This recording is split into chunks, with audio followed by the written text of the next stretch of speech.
conversation about the comfort zone with clients on a fairly regular basis. And it's something that's often misunderstood because people think that if they're uncomfortable, they're not in the comfort zone. Well, that's not true.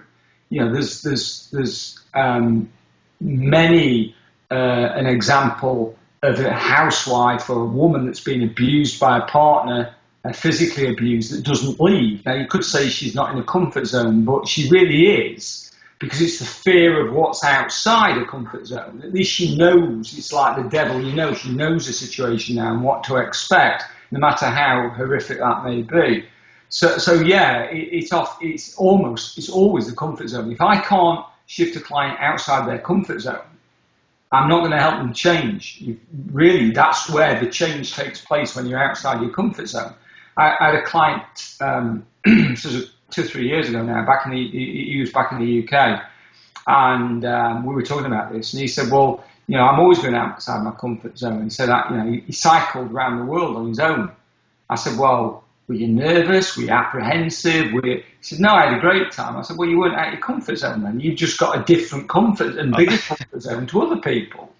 To somebody, the comfort zone may be literally picking the phone up to ask for an appointment or a date. That may be way outside their comfort zone.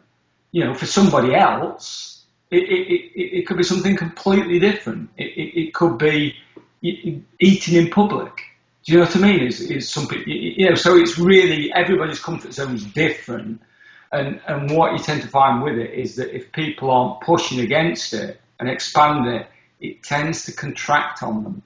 And it tends to actually make their world smaller, because the more we avoid things, the more reasons we give our unconscious mind to be fearful about them, and the more we then try to avoid them again and again, which is why avoidance tactics for people with fears is the worst. Unless it's a fear of like a polar bear, then you can use avoidance tactics if you live in Florida like I do, because you're probably not going to bump into a polar bear.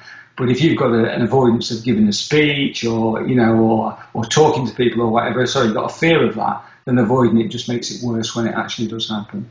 Right. So is it sort of like you have to face your fear, like to get over it? Is that the approach, is kind of go after it, even though you're nervous and you're afraid and you don't want to, and it's so much, feels so much better to avoid it. You're just supposed to kind of go do it. Yeah. Exactly. I mean, there are a number of tips and techniques and processes you can use to reduce that fear. So, if somebody's got a really strong, debilitating fear, verging on phobia, because phobia and fear are different, but if somebody goes into a phobic response, they can literally go into anaphylactic shock, or, they sort of physiologically start to break down. But with a fear, it's trying to get people to understand it's actually only an emotion, it's not real. There is no fear. You can't give me a box of fear. You can't touch it, see it, smell it, or anything. It's just messages that your body, that your brain is sending to your body. The amygdala's firing and it's on alert, but it's not real. You see, our brain is still relatively primeval in terms of that. It creates danger. It's tuned to be on the lookout for danger, which is why there's more negative words for there's more words for negative emotions and negative feelings across every language, usually about 3 times as many. So in English, there's about 3 times as many negative words as there are positive ones in terms of emotions. And that's because we're just wired to be on the,